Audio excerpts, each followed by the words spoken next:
Dr. Mary Bowden is a Californian-based throat and nose specialist. She's worried about the future of Californians' medical care because currently, sitting on Governor Gavin Newsom's desk awaiting signing is a bill that threatens to remove patient-informed consent following a doctor's decision made with that patient, known as AB 2098. Now, if this bill is signed into law, Californians will lose access to critical information they need to make the best medical decisions for themselves and their family. So Dr. Bowden has taken matters into her own hands and is petitioning Californians to stop Newsom from taking away their right to have informed consent.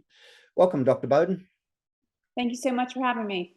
Now, you're angry, and it seems rightfully so, but do you think you'll be successful? Because in the end, the government normally gets its way, and this bill, while on its surface, looks pretty insidious with what they're proposing. How are we going to go about getting this overturned? Well, the outcry from physicians like myself is intense. People are fired up, and maybe this is the fire that we needed. Maybe this is the match that needed to be struck to really get things going with COVID and all of the tyranny that we've been seeing.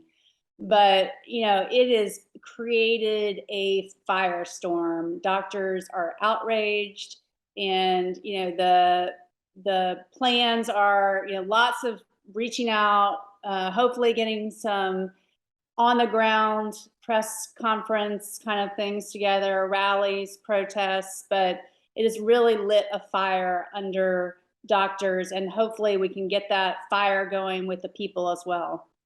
Well, you mentioned that the doctors have got this fire going, and how have Californians themselves reacted to the proposal of the bill? And do you think that they understand the ramifications should it go through?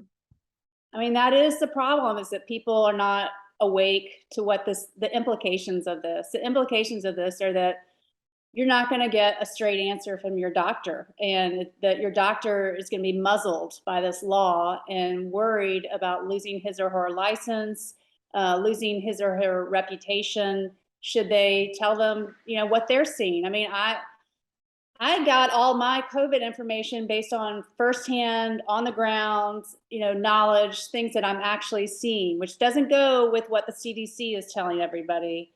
But, I'm going with what I'm actually seeing, my firsthand experience. And that's what, that's the beauty of medicine. It's an art, there are protocols, there are guidelines, those are great. But what really matters is what doctors are seeing. And every day I learn new things based on how patients respond, what patients are telling me. It's not a hard and fast practice. And if it were, then we could just go on the computer and order our medications, put in all our symptoms and we'd be fine. But that's not medicine. Medicine is a special, it's an art. And California wants to take that away from doctors. Now, we recently saw an attempt to have Newsom removed, or a recall, and it wasn't successful. Do you think if this bill is signed that it will be political suicide for Newsom, or is it just Californians are just too busy and not involved enough?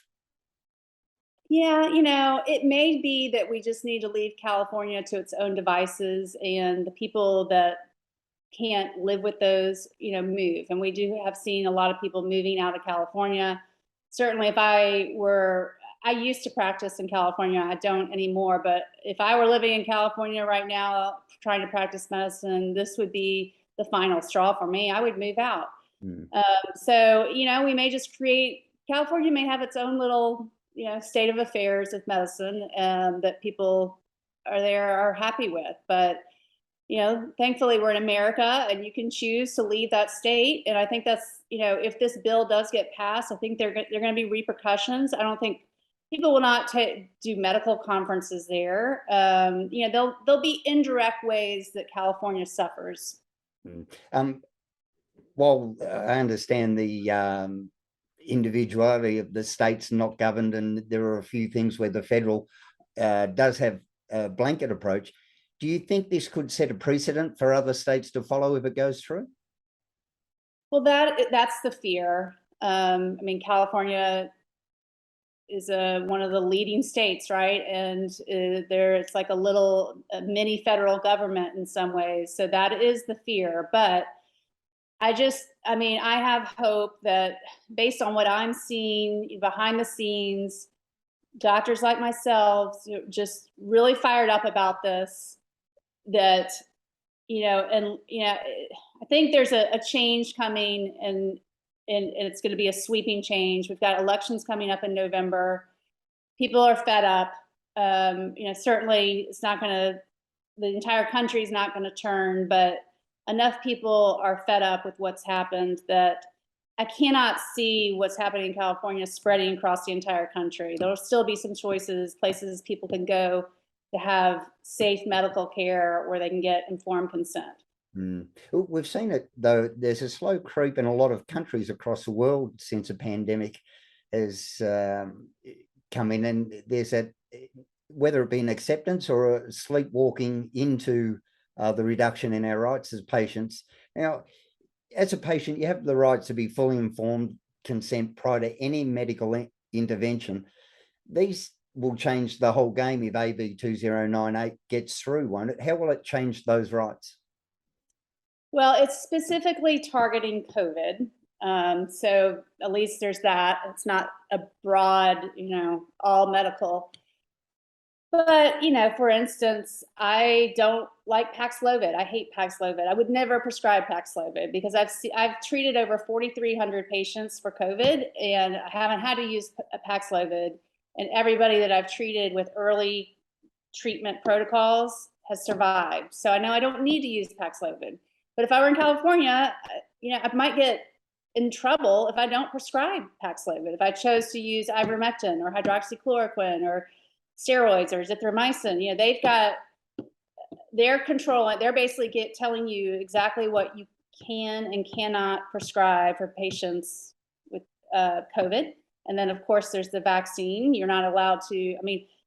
10% of my new patients, and I'm an ear, nose, and throat doctor. I'm not a primary care doctor. Prior to COVID, I'd never seen a patient with a vaccine reaction. It was just, now 10% of my new patients are for people having ongoing reactions to the vaccine. So that's something, if I had a patient ask me, should I get the vaccine? As my duty as a physician, say, well, I'm seeing a lot of people with problems, but in California, I would not be allowed to say that.